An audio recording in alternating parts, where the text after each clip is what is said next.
My name is Mickey Wright, and I want to welcome you guys to Beauty Superstars Talk. It's your backstage pass to experts in beauty. So thanks so much for joining us. See folks getting on now. I want to welcome you back to our series on revisiting diversity in beauty. This week we are continuing this important conversation.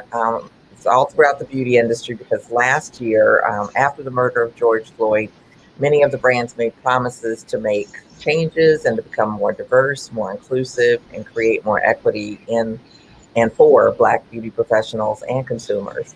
So we're here doing a check-in from many different avenues of the beauty industry to see how those brands are doing with upholding their commitments, to let them know that we're just as committed as we were last year to holding them accountable. And we want to make suggestions for and next steps for anyone who may be looking for something practical to do. So one of the things I want to emphasize is that this is not a Black conversation. It's a beauty industry conversation, and everyone is invited. We ask that you bring your questions, your comments, observations, and as well as your challenges and your wins. So we want to hear it all. So I'm going to mute you just for a little bit. We're just getting a little background noise. There we go. Okay. So I think you guys can hear me, I hope. But how do you feel when your child or parent leaves the house? Are you fearful that they may be harassed or even killed, potentially by the police when they weren't even doing anything wrong or breaking any laws? You may not know this, but one of my favorite TV shows is Grey's Anatomy. And this weekend, I watched an episode that was focused on the time of the race riots last year. So, Dr. Maggie Pierce, she's a world-renowned cardiothoracic surgeon who happens to be a Black female, and she just got engaged on the last episode. So, her new fiance, who happens to be a Black doctor as well, is relocating from Boston to Seattle. She's a nervous wreck as he's driving across country. Her normally cool, calm demeanor has been completely wiped out. And then her worst fear is realized when he's actually pulled over by the police in a remote area. And then the phone's disconnected. Dun, dun, dun. So it's like, check out that episode. But I had a hard time watching it, and because that is the fear that many of us live with on a regular basis. And as I introduce my guest tonight, who you'll see is an exceptional beauty professional and businesswoman, but I also want you to meet her as a mom. Just like Dr. Pierce showed us, it's like our lives do intersect with our careers. And I want to bring some of that humanity to light. So my guest tonight, she's editorial artist, licensed beauty pro, and visionary of 3J Productions. Jalia Pettis, she advocates on every moment that I hear her on the see her on social media and talk with her for equal opportunities and for equal pay for artists behind the scenes for all artists. So for anyone who doesn't know, this show was actually born out of the aftermath of George Floyd's tragic murder and the racial tensions that erupted in the country, around the world, and then quickly spilled into the beauty industry. And for many months, it's like I shared that as my introduction as to where the show started from, partly to intentionally say George Floyd's name every week, and that we will not forget. It's 1 week before the anniversary of his death. And so we want to make sure that we honor the legacy that he left for us. And during that time frame, during that turmoil, I had the opportunity to be on a couple of Zoom calls with other top beauty pros, Black beauty pros. And they all shared, we introduced ourselves. I knew some, I didn't know others. We introduced ourselves and what we would do in the industry and experiences that we may have had with racism, ranging from, feeling marginalized to out and out discrimination. And the wonderful thing was that none of that had stopped any of us. We were all there because we're high performing and doing great things in the industry. And I left there feeling super inspired and just with the conviction that these stories really have to be told. And so I expanded my platform and have been interviewing the best and brightest Black beauty bosses every week for almost a year. So before we meet Jalias, I want to invite you to join me next Tuesday, which will be our final episode on this topic. Revisiting diversity in beauty. And we're going to meet with Dominique Lunn. He is the producer and publisher of Hair in Motion magazine, which is the only multicultural magazine in the country in the pro beauty space. And he's been at it for quite a while. And the question or topic we're going to discuss is multicultural really a myth? And can it exist? Does it exist? And so I'm super excited to meet with him. It actually will be on the anniversary of George Floyd's murder. And so I have a feeling that will be a very intense and a very intentional type of conversation. So I hope that you'll join us then. And tomorrow, Jessica Kidd, who's the founder of Black Colors Matter, she is or was scheduled to meet with me tomorrow. We're going to do a pop-up session, but she is under the weather. So we will definitely look forward to having her on when she's feeling better. So I want to send out, prayers and my best to her for a speedy recovery. So I want to thank our sponsor for this exciting series, the Black Beauty Expo, which is the hottest show for Black creative entrepreneurs in the hair, fashion, photography, modeling, and makeup industry. Their next show will be August 1st. It's in Atlanta, Georgia. And if you're interested, it's like we've actually got a way for you to get a free ticket to the Black Beauty Expo. And I did say free. And all you have to do is watch my interview with its founder, Weldon Bond. I got to meet with him a couple of weeks ago. It's on my YouTube channel under Mickey Wright. Mickey just has 1K, MIKIWRIGHT, and grab the special code and you'll get a free ticket. So that's really cool. And be sure to follow them at blackbeautyexpo.com or on the Instagram at Black Beauty Expo. And you want to keep up with their latest news on the show, look for special vendor packages. And in addition, I'm actually excited that I'm the Global Education Director for the Black Beauty Expo. So if you are interested in educating, please reach out to me. And in addition, this month, I want to thank the Tees. They're a digital platform for all things hair, beauty, and pop culture. They have been extremely supportive around the talks that we're doing on this topic and had me on as a guest for a second time just to specifically speak to this topic and why it's such an important industry conversation. So I appreciate them. And their podcast is called Volume Up, and it is on Volume Up by the Tees. And it's on Spotify, it's on Apple, all of your top places for podcast. And so I hope that you'll take a listen and follow them. And also while you're there, be sure to follow Beauty Superstars Talk on our podcast as well. So thank you so much for being here. And we'd love to know where you're from. So you can drop it in the comments section if you would like. And every week, as I mentioned, I have the opportunity to meet with amazing Black beauty bosses who are truly making their mark in the beauty industry.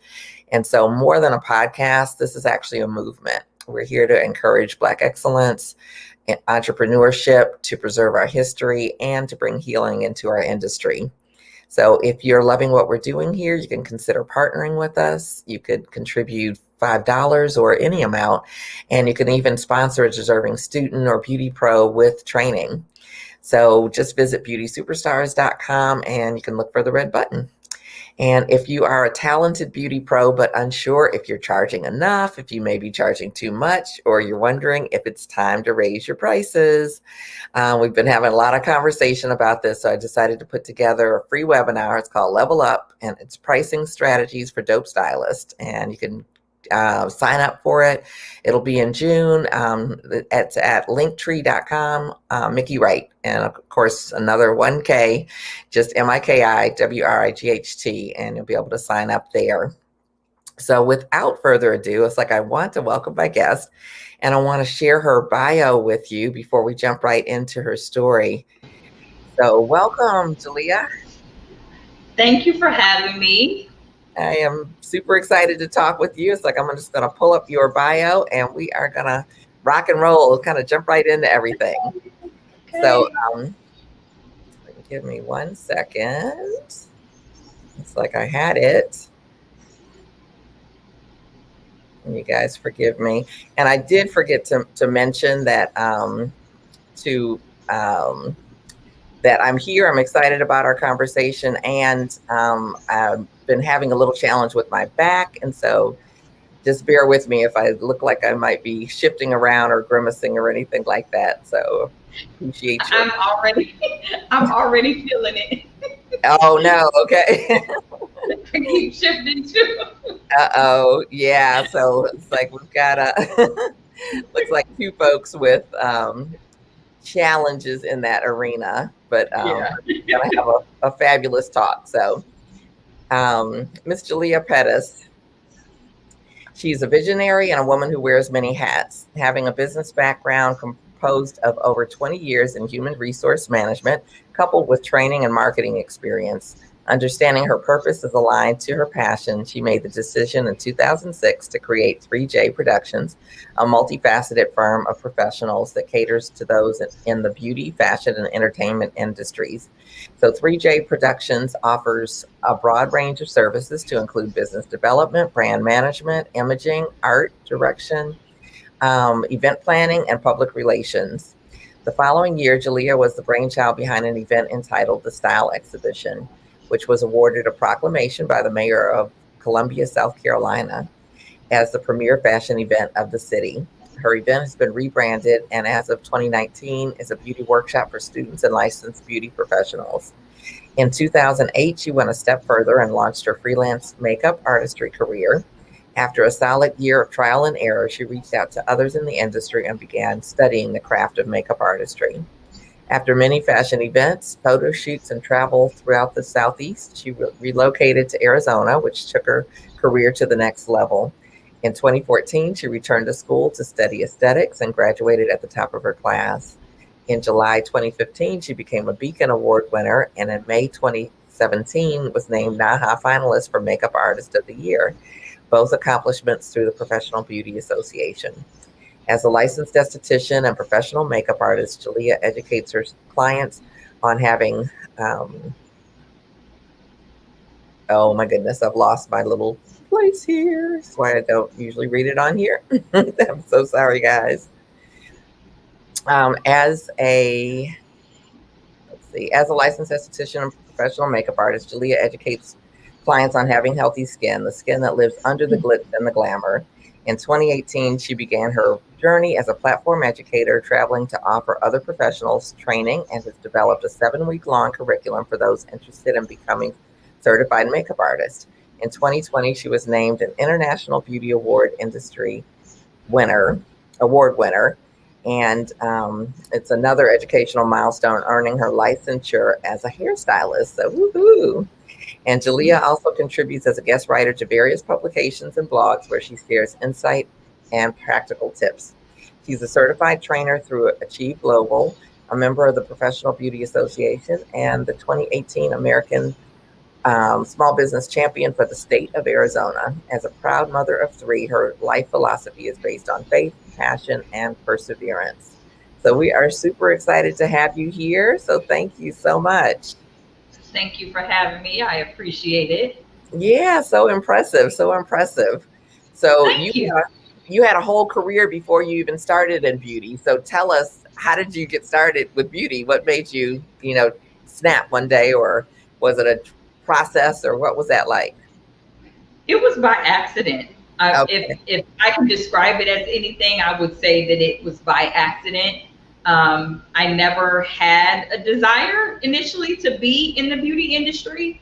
Um, I was always somebody that was in front of the camera, and I really disliked getting my hair and my makeup done. One, because I was a tomboy, but two, because I used to have really, really long hair, and people would look at me and they would automatically assume that I was mixed because I had really long hair and I have hazel eyes. And so they didn't know how to do my hair because it was more curly, and then they weren't sure how to do my makeup because I'm very much freckle face, even though you can't really see it right now. So like I hated the round brush. I was like, I don't want to do any hair because I remember having a round brush caught in my hair and I felt like I was going to die.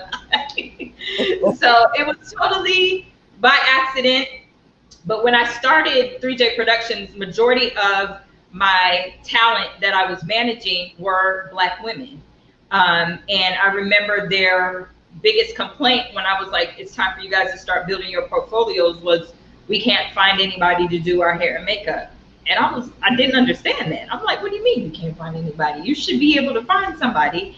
And they were like, nope, we can't find anybody. They always mismatch our foundation or our hair is looking crazy. It was a lot of complaints. So I said, you know what, forget it. I'm gonna learn how to do this myself. And that's really how it started. I have glued many eyes shut. But, you know, it was really trial and error. When I say trial and error, I mean that to every extent, because my hands used to shake really, really bad. Like really, really bad. Not because I was nervous, but that my hands have always shook. And I remember one of my prayers being, Lord, if this is what you want me to do, you're going to have to make that stop, because I can't have people think that something is wrong with me. And literally it went away. Wow. It completely went away. So I was like, okay, I guess this is what I'm supposed to be doing then. Let's learn a little bit more.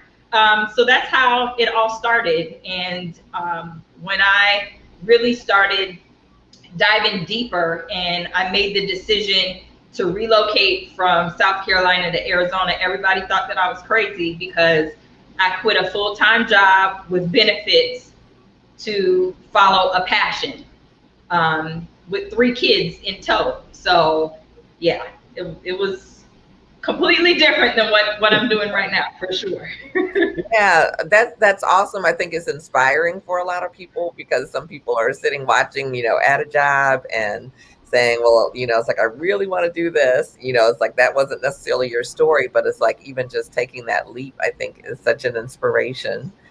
And with the folks that you were working with who couldn't find, makeup artists, hairstylists, and that type of thing, it's like, it feels like you couldn't understand the situation, but it's like, okay, I'll just make a way to make this happen. And so when was it that kind of was the light bulb of, oh, I really like this? What happened between that point and when you actually kind of picked up your whole life and relocated? I think it was when I was working with a photographer. The time that really stands out in my mind the most was I was working with a photographer who became a really good friend of mine. And oftentimes he would get an idea and he would be like, let's shoot. And I'd be like, okay. And we would be up till like 2, 3 o'clock in the morning creating. And I'm like, why are we doing this? Like, we would always just get an idea and we would try something, whether we used me as the model or whether we were able to call somebody. But I remember one time he was critiquing my work and he said, you really got something here. And I was like, what are you talking about? And he was like, your clean work is really good. He was like, that's what you need to focus on. And that has always stuck with me. So that's kind of when the light bulb was like, okay, well, maybe I need to stop throwing glitter on everything and rhinestones on everything. Make something happen out of this. Because if I'm looking at the television and I'm looking at magazines, I'm not seeing women with all of this, glitz and glam. Like, I'm seeing everyday women in those things. And so that is really kind of when it clicked. I was like, okay, I think this is something that I'm going to have to study a little bit more. And I did. I started getting mentors, and it wasn't easy. I was juggling a full-time job and, juggling a passion, and had kids, and, it was a lot. It was a lot on my plate, but I was like, you know what? I am determined to figure this out. And thankfully it all came together. Yeah, that's wonderful. And when you say clean work, that is the type of looks that we see in magazines, and then, not the real fashion forward ones, but kind of general market type of magazines and commercials, like you said, TV commercials. And Absolutely. I know people use the term clean now for like cruelty free and vegan, but clean for me is like the no makeup. And I know people have been making a big deal about that like over the last couple of years, but we've been doing that a long time. Like, let's be honest, we've been doing that a long time. But so creating a look that looks minimal, even though there's a lot there. I had no idea that that was going to be my vein, but when I really took the time to start cultivating it and learning more, I appreciated it, because not only does it sometimes take longer, if you're able to do it well, the photographer doesn't have to edit the image as much. So you can really take ownership in knowing I did a really good job in that, because they didn't have to go as hard as they would have had to, for another type of shot. So, yeah. Yeah, awesome. And it's great to kind of hear that as like a niche, that if that's a specialty, or something that you can master, that there's a market for it. So that's huge. Yeah. Definitely. And I think it's important too to know your niche. Everybody can't necessarily do that, or maybe doesn't want to. I have colleagues that really love special effects. I can do special effects, but I don't want to. Like, if somebody asked me, I would much rather refer them to the individual where that's their vein, So I think it's important to know what your strong suit is as it relates to your creative craft. Yeah, I think that's so important too, to really have defined your lane. Like, this is where I operate. They call it the zone of genius or what have you. To know that as a creative person, and to, like you said, refer out, have a network of people who specialize in a variety of different things. Who it's like, oh, this person would be perfect for it. So, yeah, really cool. And so, getting to the point where you relocated, what was that push that said, quit your job and take your kids and move across the country? Oh, if I'm honest, my push was a few different things. I had a bad breakup, so I was ready to get out of town. I felt like I had reached the cap of where I was going to go in the area that I was in. And I realized that my circle was only a dot. Everybody that said that they were really a part of my team weren't really rocking with me like that. So I felt like for me, it was time to grow and be okay with the growing and be okay with leaving other people behind, because everybody's not meant to go on the journey with you. Some people talk a really good game, but when it's time to put one foot in the other, they can't do it. And I remember I was very intentional about it, and I didn't tell a lot of people. I really didn't. I made the decision and I made it happen in 30 days. And when I think about it now, it's like, dang, what was I thinking? Like, how did I do that? But I did. My lease was already coming to an end, so there wasn't anything to do there. I packed everything up that could fit in my car. Some stuff went in storage. I mailed some stuff ahead. I had a small, very small savings. I didn't have any leads as to anything out here. So it was really faith. It was a genuine leap of faith. And my kids, they were smaller at the time, so they were excited. It was like, really? We getting ready to drive. And I drove cross country on top of everything. So like, I had my route planned out. I knew how many days I was going to be on the road. Like, I made it an adventure for my kids.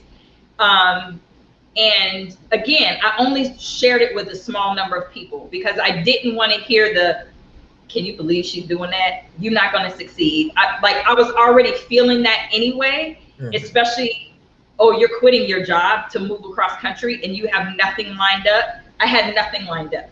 And I made it work. I don't know how, other than God. There's no real rhyme or reason for it. So when I got here, it took another 30 days for me to get everything in order. And again, when I think about it, that's not a long time.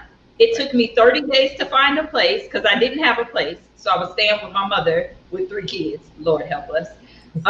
So like it took me 30 days to find a place. I found a part-time gig. Again, it wasn't in beauty, it was in HR because that's what I knew, but it was making more money than I had ever made, which was really blowing my mind. Like, how is it that and I wasn't even in a position of leadership in that job. I was in a position of leadership in South Carolina.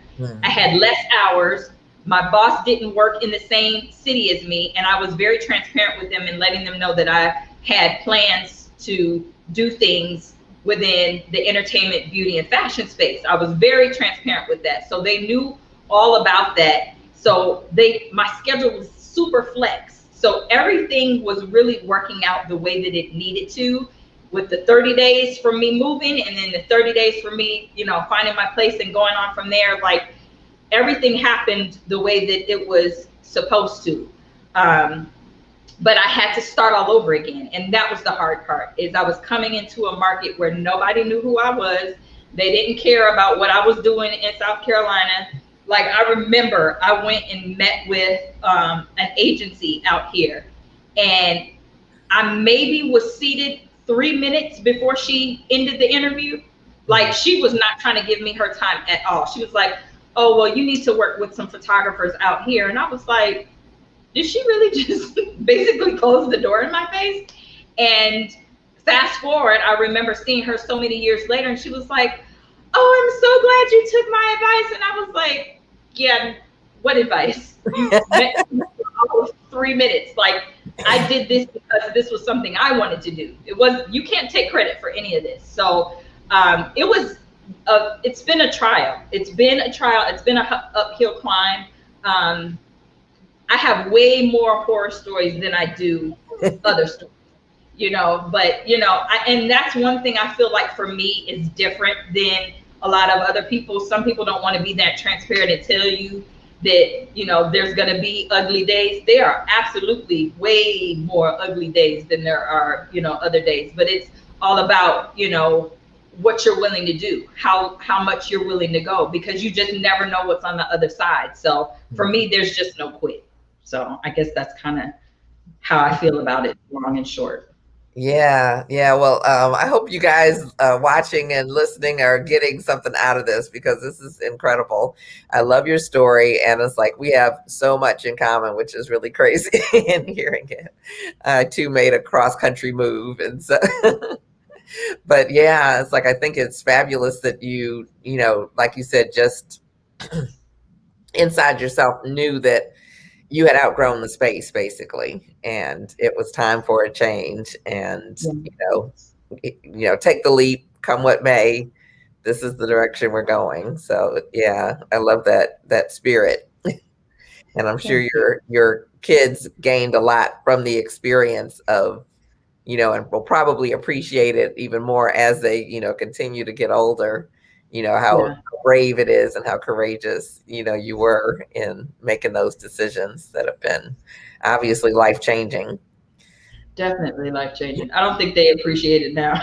Right. Yeah. Maybe not yet. Maybe the oldest one a little bit, but like not so much just yet. They will. Yeah. Yeah, they will.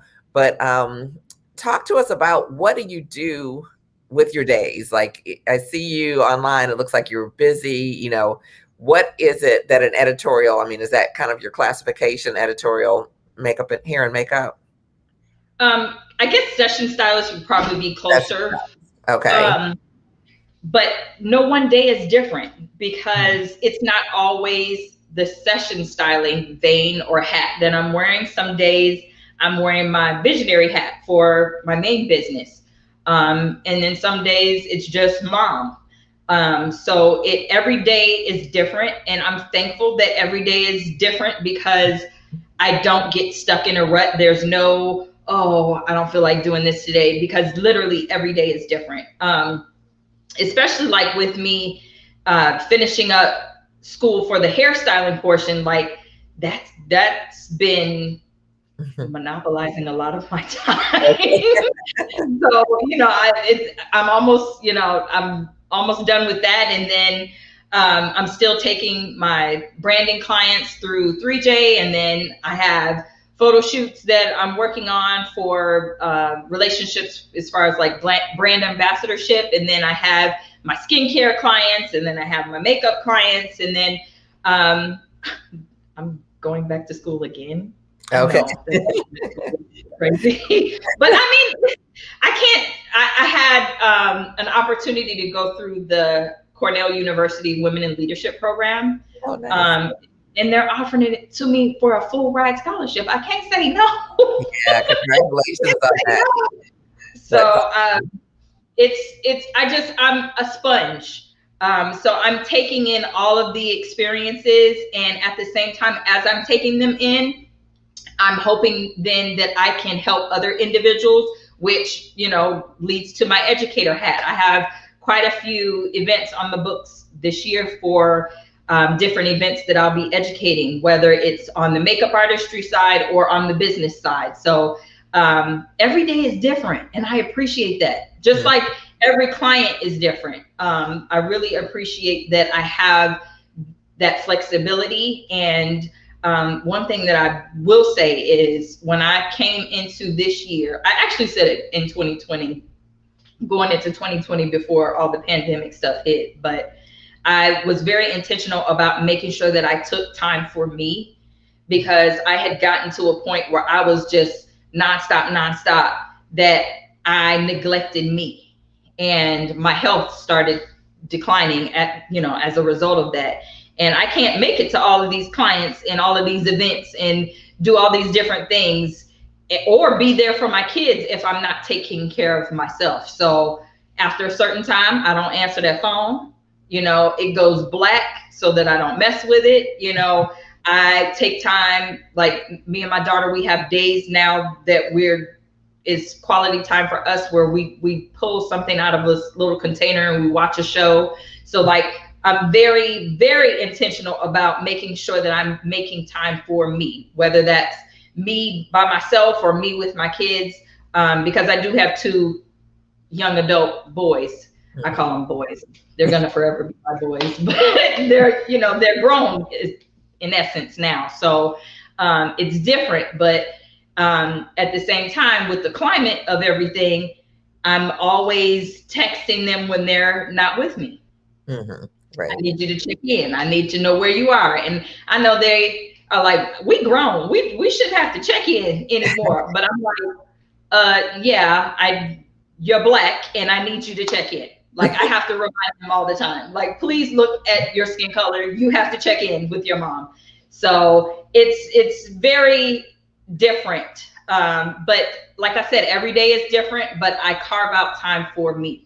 And I think that's important in anything. It's like, don't get so inundated with, oh, I want to do this and I want to do that, that you forget about your rest periods, because that's like last night, I was knocked out, a headache took me out, and I knew, I was like, I have to be ready for this today. So, you have to take care of yourself for sure.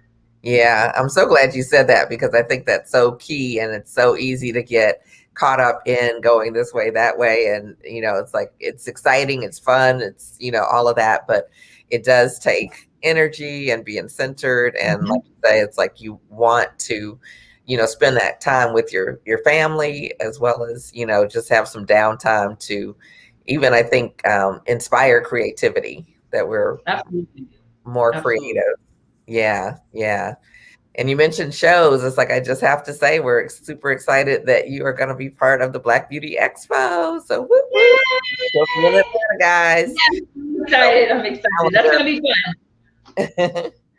Yes, absolutely. Mark your calendar. August 1st is like, she'll be there teaching. So, we're super excited about that. And so, tell us, for anyone who's thought about, like how cool it might be to work in, film, television, print, all of those areas that you do the session styling or what have you. What is that like, being behind the scenes? It's fun. I mean, if you're with a crew, that makes it fun, it's amazing. But there are instances where it's very cut and dry and people don't want to talk and don't want to get to know you. They just want to get the job done, which is fine because some of those are some of the higher paying jobs. But every time on set is something different, and for me it's different because I'm not wearing the same hat on set every time. Sometimes I'm the makeup artist, sometimes I'm the hair and makeup session, sometimes I'm the creative director and I'm not doing those other things, so I get to do different things. It really just depends on what I'm booked for that particular gig. A lot of times when I am the creative director, I make sure that it's fun, because I feel like a lot of times people are in situations where they don't get to have a good time when they're at work. So if I have people that I've booked for a gig, I bring food because I believe in eating. Okay. So I bring food, like I make sure everybody is fed. We have music going. Everybody is allowed to be comfortable. Yes, they can, depending on what the project is, sometimes they'll be able to take, behind the scenes photos because people love to be digital. They want to grab all of the content for Instagram. But every opportunity is different. But I think within that, if you're interested in being in those spaces, you have to start practicing your craft, whether that's makeup artistry or hair or wardrobe styling. You have to practice so that when you go on set, you know what you're doing and you know how long it's going to take you and people aren't waiting for you. I feel like that's one of the biggest things when you're working in a session styling space, is making sure that you are working quickly. You don't want anybody to ever be waiting for you to get done.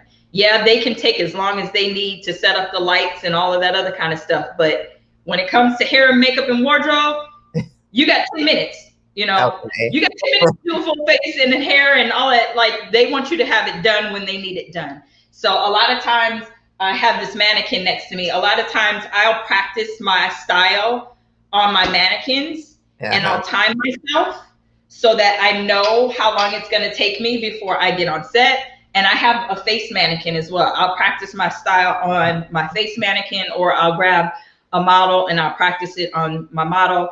I always make sure that I'm efficient with my time. So as long as you're able to do that, you'll be able to kind of put your name out there and start trying to book some gigs for sure. Yeah, I think that is so critical. I'm so glad that you said that timing and working with a timer, because it's absolutely being able to get your speed faster is working with a timer, and one of the best ways. So yeah, it's like professionalism all the way.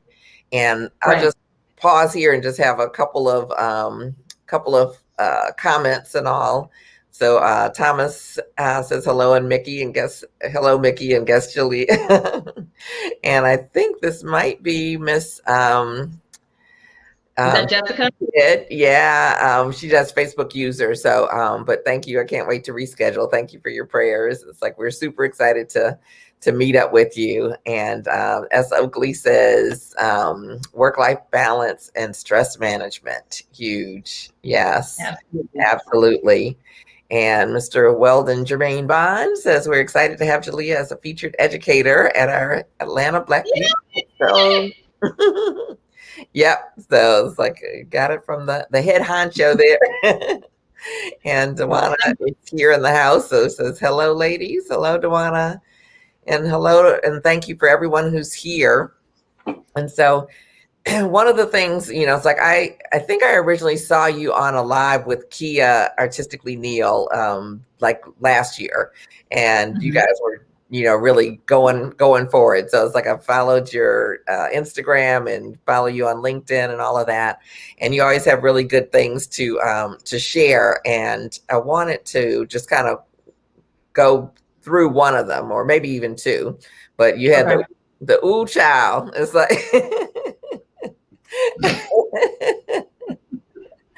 things are gonna get easier. I love that one. So I've kind of been singing that song since I saw the post. But You had the next one you had was people who want you in their lives respect you, whether you are grapes or fine wine, and it's Anita Belgrave. And you talked about holding people more accountable for their lack of respect, specifically as it relates to business dealings. I've let too many people slide. So maybe I should introduce you to a different side of me. So talk to us a little bit about what that post was about, because I think that's part of the equation in, when we talk about inclusion, when we talk about diversity, when we talk about equity, that it is a lot of times us needing to hold people accountable. Oh gosh, there were so many things that transpired when I posted that. I don't know, Mickey. This is a little deep. So one of the reasons that I posted that was because I feel like there is a lack of respect when it comes to Black creatives. And let me be as specific as I can without naming any names. I feel like a lot of times when someone books with a Black creative, they don't take our time as seriously as one, their own, or another business owner that's not Black. And that's just being 100% honest. And I know it to be true because I have been on sets before where I was hired and there was another artist that was hired who was Caucasian. And I found out that her rate was 5 times what my rate was. 5 times. Ooh, 5 times. Ooh, child. And she did one face. I did everybody else's. 5 times. And I couldn't get over that because not only did she was hired to do the main talent. So I get it. She would have had a higher rate than me anyway because she was there to do the main talent, but she wasn't prepared. She came with one bag. I had 3 bags, a chair, barbicide, shields, everything. And this is since COVID. And she came with one bag, had no chair, was eyeballing my chair. And I'm looking at her like, don't even blink in my direction because no, you cannot use my chair.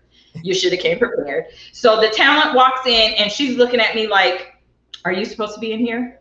I said, yes, I was told to be in this space, that we're occupying this space together. And she was like, oh, okay. So she does the main talent. And the main talent then says, so are you ready to do my hair? And she's like, your hair? I didn't bring my hair back. Meanwhile, my whole little setup is beautiful, waiting, ready. I did not say a word. You got paid 5 times what I was paid, and you don't have a chair, you don't have a hair kit, you didn't come prepared. So I'm listening to them literally go back and forth. So I have like good side, bad side was talking to me. Girl, don't you help her. She should have came prepared. Forget her. I was really going, no, that's not what you're supposed to do. Be nice, step in. Like so I decided to split it down the middle. And I said to the talent, I said, excuse me, would you like me to do your hair? I'm prepared. Which was a little dig at her. But the talent was like, sure. So he got up out of her chair and sat in mine, and I did his hair, and he went on about his business. But I think about that kind of stuff. Like, why do you get to not be prepared? If I wasn't prepared, I would have been told to leave. Right. But your pay is 5 times what mine is, and you're doing one person and you weren't prepared. Like, that's not okay. Which again takes me back to that post. I feel like people don't respect our time, our craft, and what we do as creatives, but they expect the sun, moon, and the stars from us. And I'll be honest, my oldest son tells me this all the time. You do too much for people. when they book you, you be doing extra. Like, stop doing all that extra. And I always tell him it's a customer service experience. But at the same time, I'm like, you know what? Maybe he's right. Maybe I am going a little bit too above and beyond. But I do that because I want to be memorable so that people know that they can call on me when they need me. But at the same time, I've been in situations where, again, I don't feel like I was respected. Another example. And all of this had to do with that post. Another example, I was with a client who loves to talk politics. I don't talk politics. I'm not getting ready to get into that conversation with you. I'm not talking about your relationship. I'm not talking about you and your crystals and your sage. Like, I put sage in my turkey. Like, I'm not doing anything else. Like, we're not getting ready to go back and forth about what you do and what I do. So she loves politics. And she just happened to make a comment about, I'm tired of hearing about Black Lives Matter, as I'm standing in front of her with my brush. And I'm thinking to myself, okay, Jalia, how are you getting ready to handle this? Because clearly this woman keeps booking you. So she has to kind of know that you're African American. Like, at some point with the dialogue, I would have thought by now she would have picked it up. And then she said something about, with everything that's happening with Asians, I'm just tired of hearing about it. And I said, just because people are saying Black Lives Matter doesn't mean that other lives don't matter. And she just paused, because I've let her get away with that dialogue for too many other times. And I'm like, you know what?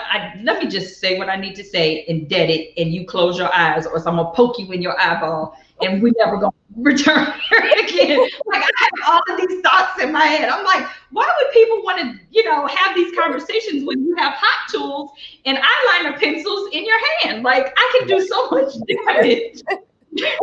But, I kind of felt like I've been getting to a point of frustration where I'm just going to have to be very frank with people and let them know this is what I'm accepting and this is what I'm no longer accepting, because everybody else gets to do it. So why can't I? Like, why, even with me going back to school, why do I have to have so many different licenses and commas behind my name in order for you to take me seriously and pay me the 5 times whatever? Like, but Jenny from the block, she can come in unprepared and you give her the sun, moon, and the stars. So I feel like there's always some kind of underlying something when I post my quotations, because it's coming from a very real place. Things that I am actually dealing with clients, things that clients really do say, and that you would never in a million years think that people would actually verbalize. So yeah, I hope that answers your question, but it's an ongoing battle. It really is. Yeah. It's sad to hear. It's obviously frustrating. And, I'm feeling like I'm experiencing it with you. I'm like, okay, take a deep breath, But what do you see as in terms of solutions? I mean, we're here because I think these type of cards need to just be laid on the table, that this is the reality that many of us experience in various situations and in various ways, that, we deal with, in some way, shape, or form. And, like you say, maybe we don't speak up and say something, maybe we whatever. But where do you see, like, this is 2021, how do we move forward, and how do we in essence hold some of the businesses, companies, brands, platforms, or what have you accountable for these obvious kind of discrepancies? There are discrepancies. Like, when all of this was happening last year, people were putting a black post up. That's nothing. That doesn't do anything. Like, talk to the individuals that are truly working in the trenches day in and day out. And don't talk to just the people that you feel like are popular, because that's not doing anything either. Like, and that's just me being very honest. I feel like a lot of times influencers aren't having the same experiences as people like myself who are really doing this day in and day out. Everybody has a different level of where they are in their career, and as they grow, they can become more audible as far as the things that are taking place. And I think that it's all about timing. You know, you have to be strategic in when you say something and how do you say something. So yes, we do need to make sure that we are holding people accountable, but it also needs to be strategic in how we're doing it and when we do it. For example, I know that last year we were, you know, having a lot of conversations. Everybody was like, let's do this and let's do that. And a lot of those brands that were reaching out to me, probably 90% of them, I haven't heard anything else from. So I'm not going to deal with you. If that was just something that you wanted to do for a fad, now what I'm going to do is no longer buy your product. I'm no longer going to be tagging you when I post the products that I'm using on X, Y, and Z. Like, that's how it's going to hurt you, because I feel like as beauty professionals, especially, we're always trying to look to see what tools all of us are using, you know, to add to, what do you feel like this is going to do to help for this, and, you know, add to your kit. So I'm not using those brands anymore. But then at the same time, I am reaching out to smaller size businesses. And I feel like that's going to have a greater impact, to reach out to those smaller size businesses and really forge relationships with them and make sure that there is social equity in place, things that we can actually do together to move forward. Because clearly a lot of the things that these big brands are doing, they're doing it just for clout. And it's not really, you know, it's not really holding a grain of salt. So it's frustrating, but I feel like for me, as I continue to grow, I'm still going to continue to be me. And that for me is the biggest thing. I'm not going to stop working with smaller size businesses. I have a core group of people that I work with, and I feel like that's important, is to make sure that the people that I have on my core team are moving along with me on that same trajectory. So I feel like for us, you know, really make sure, like, if you're somebody that's a micro influencer or you're interested in working with brands, look at brands that have maybe a reach a little bit greater than yours. That way you can have an actual dialogue with a person versus somebody that's just a member of the team and has no decision making in the, you know, in the process at all. So reach out to individuals, start with those smaller brands, and then as you grow, then you can reach out to those bigger brands, because those bigger brands, they need to stop getting our dollars. You know, if they start getting our dollars, then maybe they'll start seeing that, yes, you need to be paying attention to us and what we have to say. Yeah, yeah. When you said that 90% of the brands that reached out to you last year never made any attempt to follow up, that is staggering. Not surprising, I guess, but staggering. And it's just like, wow. And that's exactly why we're having these conversations, because it's like, we need to just keep our foot on the gas, because there's, you know, and like you say, make a detour, make a turn. It's like, and, you know, be conscious of where we're spending our dollars. So I think that's really cool, you know, with you being conscious of what you're using on, you know, on your post and that type of thing, because like you say, different people do, you know, look for, you know, it's like, oh, well, I wonder what she's using and I wonder how that's working. So if we have any comments or anything, if anyone wants to share anything about what she just talked about, because I think that's just the core of, or maybe it's just the tip, but maybe it's the core of, you know, the experience right now that many of us are having. And so, woo, there's so much that was really perfect. Man, it really is. And even with you talking about like raising your rates and understanding your rates, I feel like all of that plays a huge role in our interactions as well. Because a lot of times, I've noticed here in Arizona, especially, people will ask me for my rate, and then they'll be like, oh, okay, that's out of my budget. And they're waiting for me to say, that's okay. And I don't say anything. Mm-hmm. If it's out of your budget, it's out of your budget. Because I know, based on my experience, based on my education, my rate is what it needs to be. Mm-hmm. Especially if there's somebody else that's getting paid 5 times what I'm getting paid. Right. So I know my rate is what it needs to be. So I feel like sometimes people expect us to, as Black creatives, okay, well, my budget is only such and such. Can you work with that? You could work with that, but then you're lowballing yourself. So really understand why you made your price your price. That's super important. Stick with it. You know, the client that's supposed to be yours is going to search you out. You're not going to have to find them. Mm-hmm. Right, right. And how do we bridge that 5 times gap? That, I mean, is just incredible to hear. How do we at least start the process, the climb? Yeah.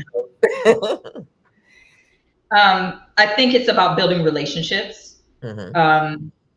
Especially, again, that was a situation where I was on set, making sure that the assistant director knows who you are, make sure the director knows who you are, and not just, oh yeah, we know, we're friends on Facebook, we're friends on Instagram.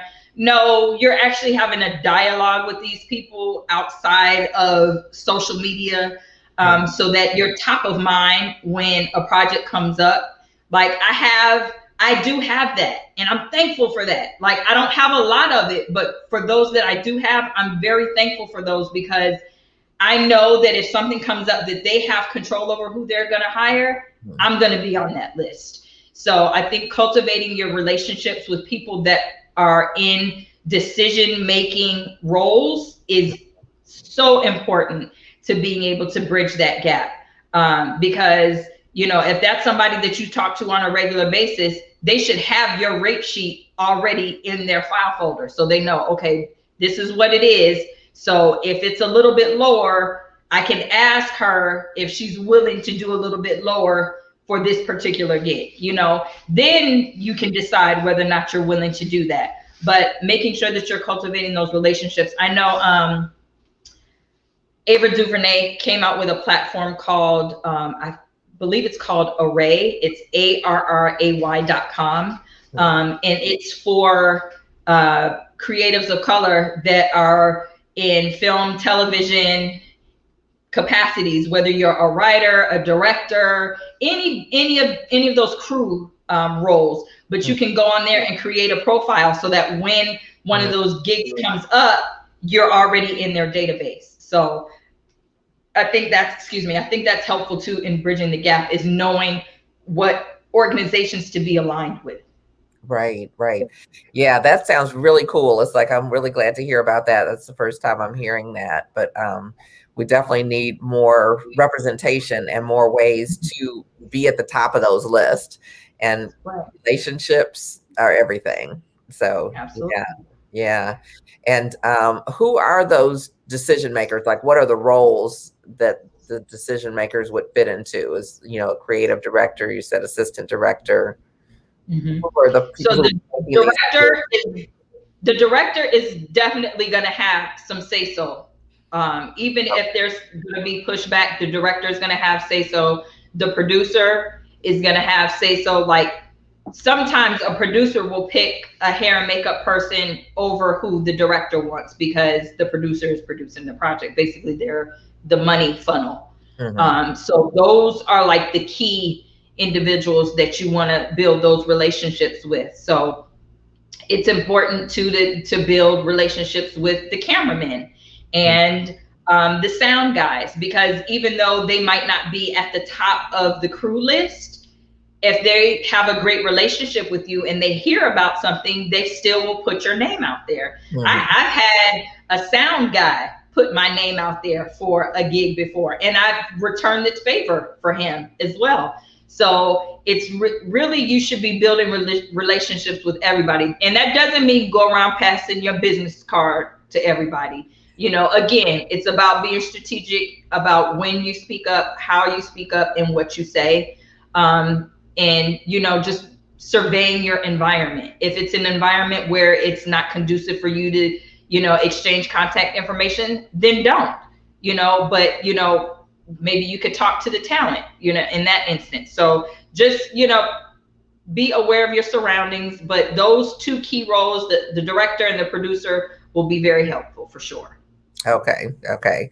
Yeah, that's good to know, because I think sometimes if we're kind of like navigating our way through, we don't even know who the players are, basically. Right. Yeah. Right.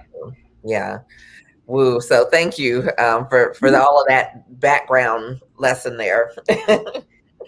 And tell us about your business. It's like I want to hear about your business, and of course I want to hear about how you being a mom intersects with some of the business that you're running. But I think 3J Production sounds really interesting, and I'd like to know more, and I think everybody else would too. So tell us what it is, yeah, and how it works. Absolutely. So 3J Productions is basically like an umbrella brand. When I built 3J Productions, it was initially kind of like a talent manager for models, photographers, individuals that were in the entertainment space. But as the business grew, I realized that was not the vein that I wanted to be in. I was like, I am not trying to be managing grown folks. Like, I already have children. I'm not trying to add no children to the list. And it had gotten to that point. Like, I started hearing little things that were getting back to me that weren't positive. Like, I'll be honest, I had a couple of people asking me if I was running a brothel. Oh, okay. Yeah. I'm like, see, why Black folks gotta run a brothel? Like, why can't you have a regular business? But I when I started hearing that, I was like, oh no, I gotta change. I gotta change this immediately. So I dropped that portion of the business and really just focused in on the development of other business entities.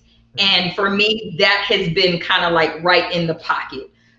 So I work with all different types of creatives, whether they're photographers, chefs, just in general, small business owners. If they're having a hard time with developing their business, developing their brand, how to kind of get that business plan going.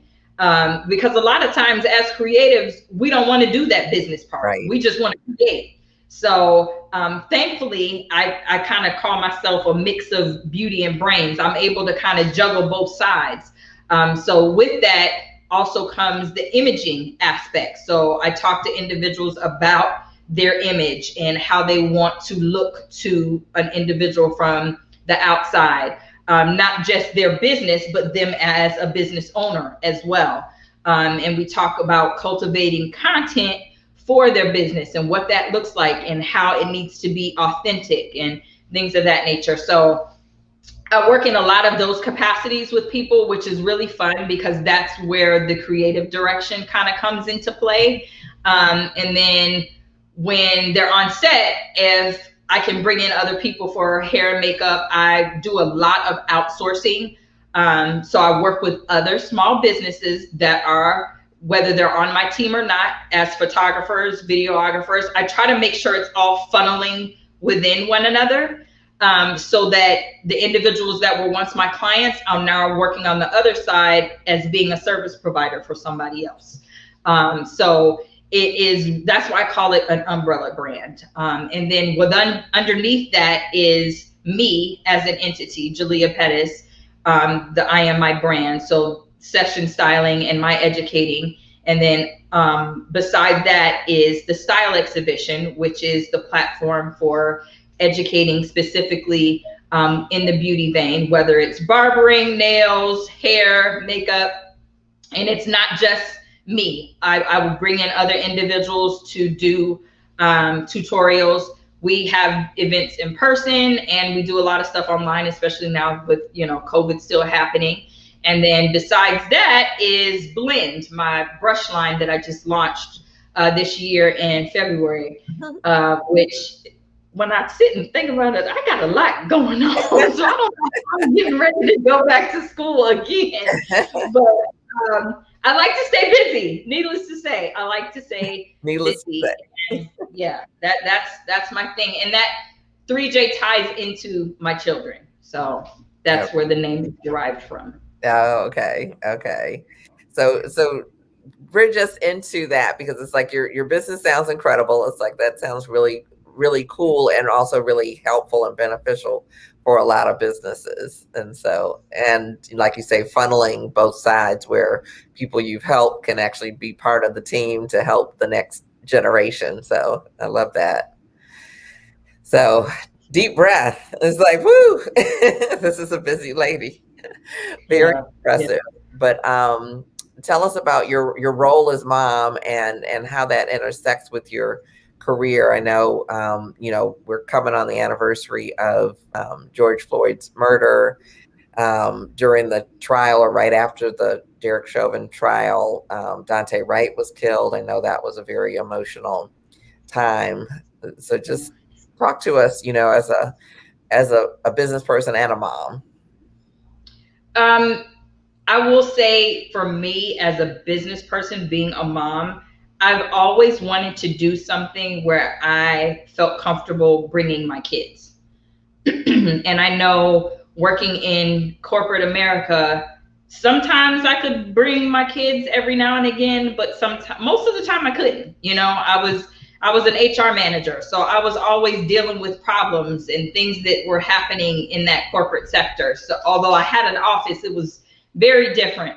Whereas being a business owner, I'm the one that decides if my kids can come with me or not. So depending on the environment, of course. But like I've always had my kids around me on certain projects when I could, because I wanted them to see what I was doing and then take a liking to some of that creative stuff. A lot of times I don't post my kids on social media. One, because they don't want to be on. They're like, we got our own social media. We don't need to be on yours. Yeah, drop it off down from the school. We'll walk the rest of the way. Okay.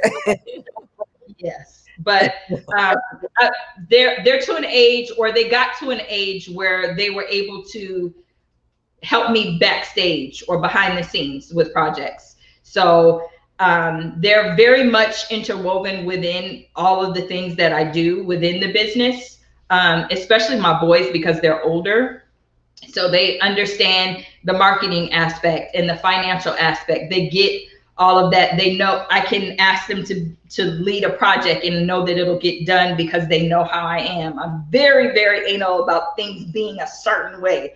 So they get that. And then like my daughter, I've brought my daughter with me, and she's been a set assistant for me before. And she's helped me with makeup before. Like I'll never forget, I brought her on a gig with me, and it was a show, and everything was moving so fast paced. And I turned around, and she was literally doing touch-ups on the models. And I was like, oh my gosh, a proud mommy. Like I just felt so good. I was like, I didn't even have to tell her what to do. She just picked it up and she made it happen.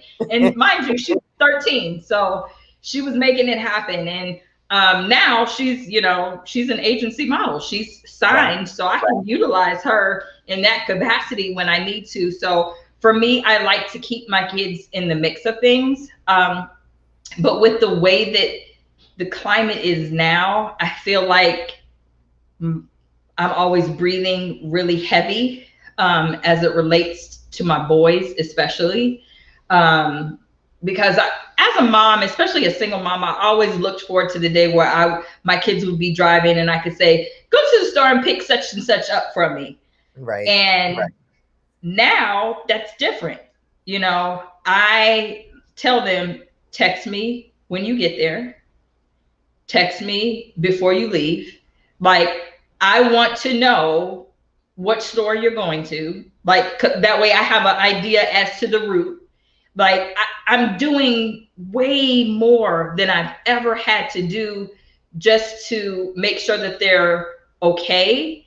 Like even with that whole situation with Dante Wright, I remember taking the air freshener out of off of my window. Like, I've told my kids we're not riding with anything else dangling. Like, I don't want you to give the police any excuse to stop you. So like, even like just little things, the simplest things. Don't ride with the music up loud, and like, just I'm always on 10 when it comes to them and their awareness. And a lot of times, even though my oldest son doesn't stay at home anymore, I still want to know that you're okay. Like, I want to know that, that you've gotten back home safely. Or even if my middle son goes away for the weekend, you still gotta text me and do a check-in. Like, I need to know that everybody is okay, because we're living in a totally different world than what we were. And maybe we weren't. We just didn't see it as much as we see it now. Mm-hmm. Right. Right. Yeah. Yeah. It was shocking to me. Uh-oh. Somehow we're getting this echo again. Hopefully it will not be there. But yeah, it's like when everything happened last year, it's like I was just reminded of how many times my dad was stopped, just for being, what to say, driving while black. And just realizing, it's like, I think, yeah, it was last year. He had he passed away in 1980. So he had been gone 40 years. So everything that happened to him that I'm remembering was like in the 70s. Mm-hmm. And just seeing like, okay, this is 40 years later and nothing has really changed.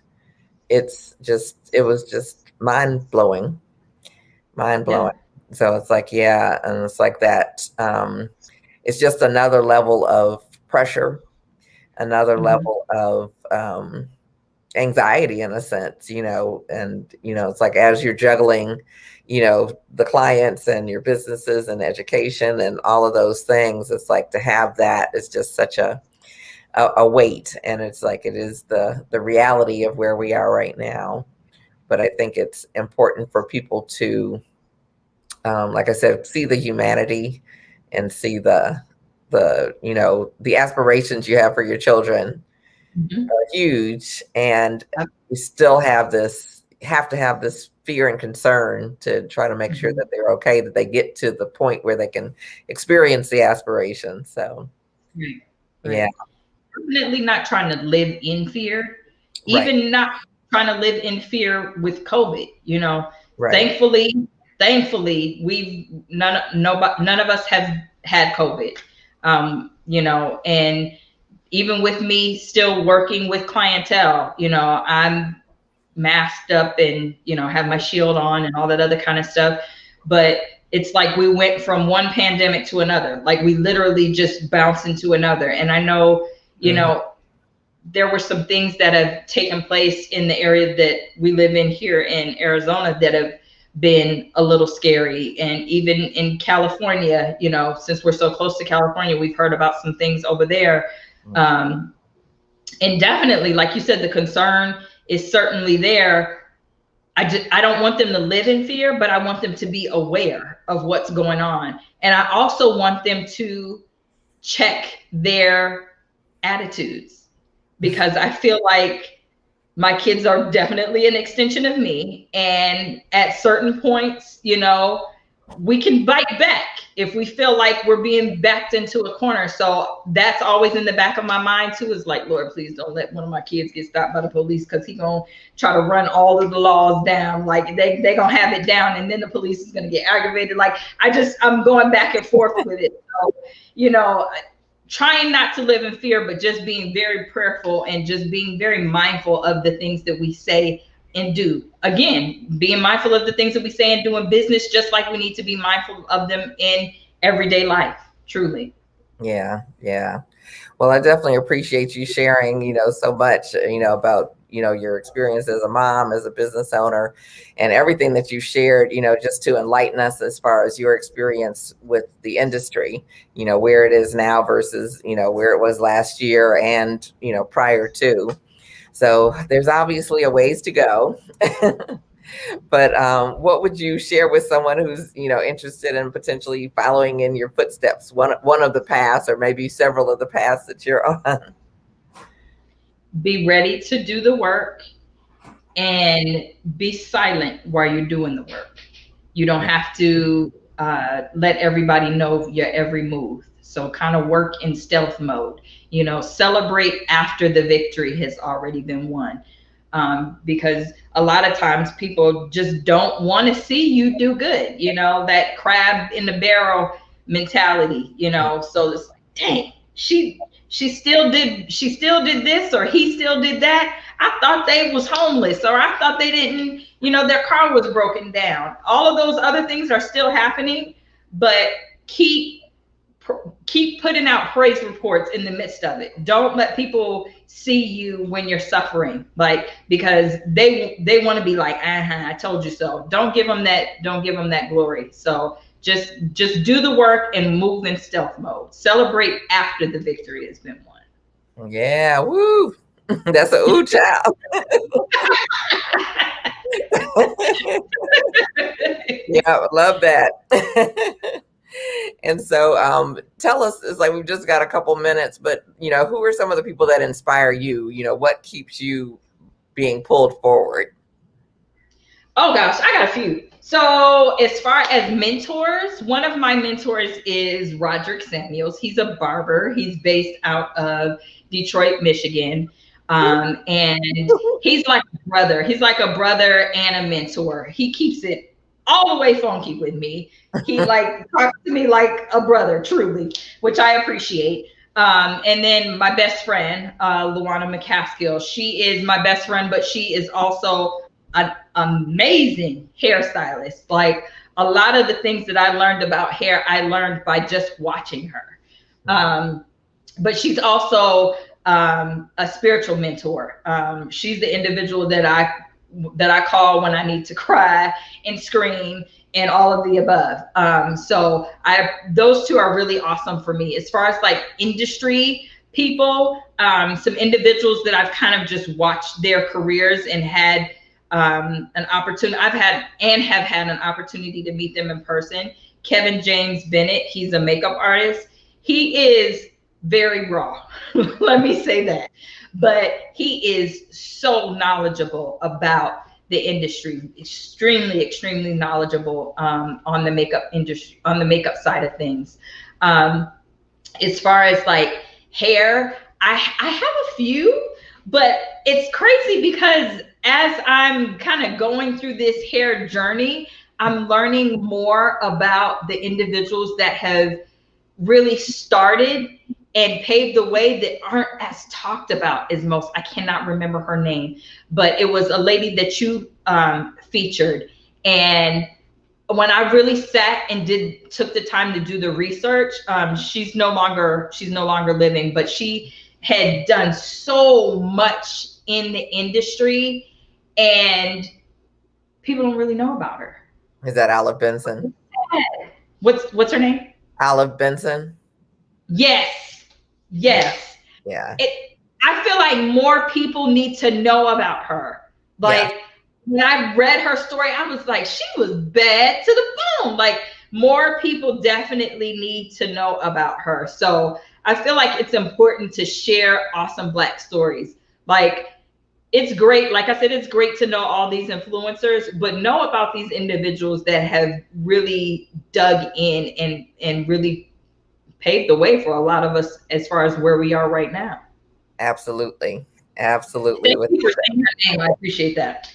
Yeah, it's like I'm huge with honoring our legends in the industry and really learning their stories, having the respect for them, and it's like we definitely stand on their shoulders. So it's like that's definitely one of my passions, one of the reasons I do this as well, so we can get to talk to them, hear what it was like, hear what has inspired and pulled them forward to even set the pace. So unfortunately, Olive is gone, but I may have like a little round table with a few people who worked really closely with her in the future. Yeah, so say a prayer. That would be great. Okay, put some of the things together. So what's next for you? I know you've got school coming up. You're still finishing up your hair license, and you've got so many things. Is there something that's a what's next? And how can people get in touch with you? What's next for me is just finishing up this schooling. I'm literally a couple of weeks away. And in Arizona, just to make sure I'm clarifying for people that are like, how is she doing hair on set and she doesn't have a license? You can still do hair on set and not be licensed. For me, as a Black woman, I feel like I do have to be licensed. I need that extra level to, just kind of put a stamp on it. But in Arizona, we have a hairstyling license as well as a cosmetology, as well as an esthetician. So I'm going through the hairstyling portion since I already have my aesthetics license. There's no need for me to necessarily do full cos. So I'm almost done with that. Like I said, I'm going to start the Women in Leadership program, and I'm going to focus on working on my brushes. Like, I'm hoping that I can bring some new brushes to the Black Beauty Expo in August. So I'm really excited about that, and just expanding on the educational component of that as well. So that's what I have on my plate for now. We'll see what God brings to me. I had a brand reach out to me this morning, so I am very prayerful that everything will work out, because that was totally out of nowhere, and I was like, okay, Jesus, make it do what it do. So I I am very hopeful that will work out. But yeah, no one day is the same, so I'm open to all opportunities. But you can find me at jaliapettis.com or 3jproductions.com. I'm on social media, Facebook, Instagram, all that good stuff. So yeah, reach out. And I travel, so reach out. Yes, well, we're super excited that you are coming to the East Coast. So everybody on this end is definitely get ready to check out the class. And I'm doing a little typing here to get everything in. Awesome.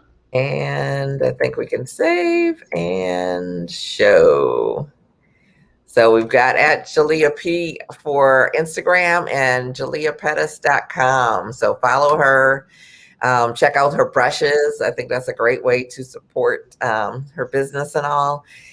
And we just so appreciate you. There's one typo. It's Jalia DP on Instagram. DP. So Jalia DP on Instagram. But everything else is the same. So yes, you can definitely check out the brushes. Blend Beauty, BLNDBEAUTE. Like I said, 3J Productions, Style Exhibition, all of those have websites and Instagram pages of their own, but you can also look at my main page there and find any of those. So yes, I hope to see some of you at the Black Beauty Expo. And if you're not able to make those, any of the other trade shows around the country this year, because we're trying to be back in person. Yes, yes. The world is beginning to open up. So here we come. Yeah. So thank you everyone who's joined us. It's like I'll show a few things and we'll call it a night. I see Ron Walker in the house. Thank you so much. When you talk about relationships, that's for one from a while back. Thank you so much, Awesome.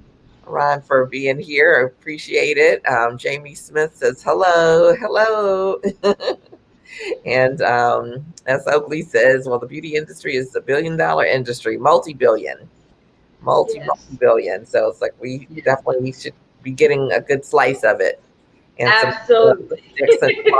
Good evening, everyone. So we're so happy to have all of you guys here with us. I hope I've gotten to say hello to everybody that's written a comment or something. But whether you're watching us live or whether you're watching the replay, it's like we really appreciate you being here. And, it's like leave some of your takeaways, from this evening. It's like Jalia just shared a lot and gave us, like the real deal. And so we appreciate it. And if you've missed any of this series before, it's like I think I've already done 4 or 5 interviews for the Diversity and Beauty Revisited segment. You can catch them all on my YouTube page, which is youtube.com/Mickey Wright. Again, just 1K, MIKIWRIGHT. And you can also catch them on the beautysuperstars.com website as well. You can watch them there. But if you are on YouTube, definitely subscribe to us. We appreciate the support. And, all of the interviews are on there even prior to this month, but we've had some really pretty riveting ones. You can definitely listen to the podcast on Apple iTunes or your favorite podcast station. And if you're interested in partnering with Beauty Superstars Talk, you can visit beautysuperstars.com and just look for the red button. Next Tuesday, again, it's like it will be the anniversary of George Floyd's murder, which is really just something to think about as I'm saying it. But I will meet with the founder of Hair in Motion magazine. It's the only multicultural magazine in the country in the pro beauty space. And Dominique Lunn is its founder, publisher, producer, etc. And he has been very vocal with just really speaking truth, with a capital T, about everything that he's seeing in the country, in the beauty industry, etc. And so we are just gonna have a conversation. It's like he has done, I may be getting this a little bit off, but he's been in the military and he's done, I think, 3 tours in Iraq or at least the Middle East and served this country. And he's just been kind of devastated at the way the country is treating, Black men, himself included, his, sons and everyone. And so it will be a really good conversation and making changes, making waves in the beauty industry so that we do have hopefully a more inclusive concept of beauty and more inclusive experience of beauty in salons, in print, and in every way within the beauty industry. So super excited that he'll join me, and we'll be closing out the month. And then we'll move into June, which is going to be all about your online success. It's like we cannot function as beauty pros without having some level of success. I've got a great cast of lineup folks to share with you, whether it's social media, teaching online, learning online.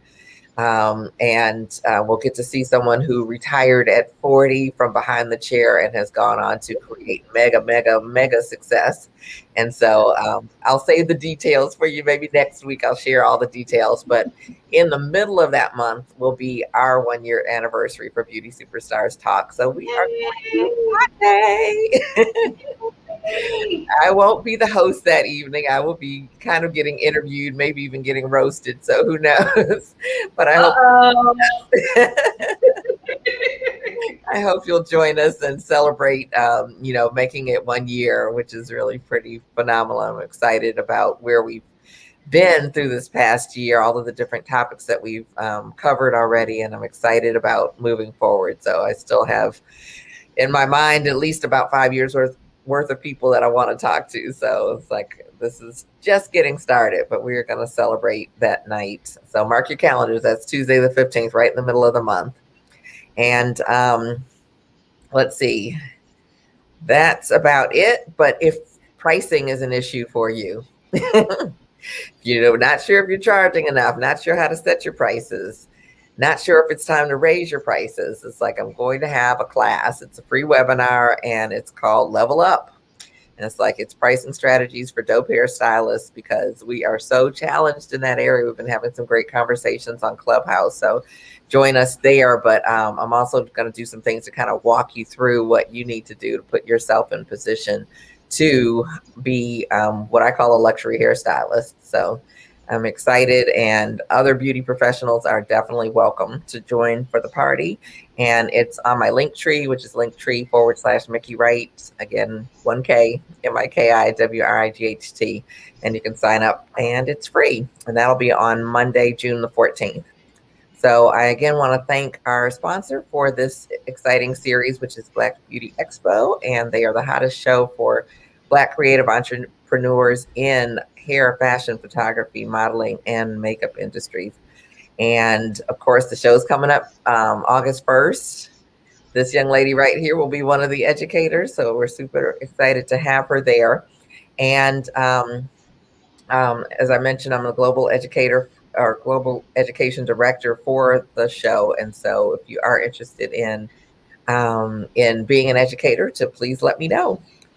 And if you are interested in expanding your visibility or maybe partnering with Beauty Superstars Talk, to let me know that as well. Hit me up, DM, and we will look forward to seeing you next Tuesday. And again, our prayers and best wishes for Jessica Kidd's quick recovery so we can get her on here to talk about what's going on with Black colorist in 2021. So thank you all, and I will look forward to seeing you next time. Thank you so much, Jalia. You've been just a fireball. Thank you. Yeah, so thank you. And Cynthia Davenport says, enjoyed you ladies. And we've got lots of love from Samantha Dixon Slaughter. So thank you, everyone. Have a wonderful evening. We'll see you next week.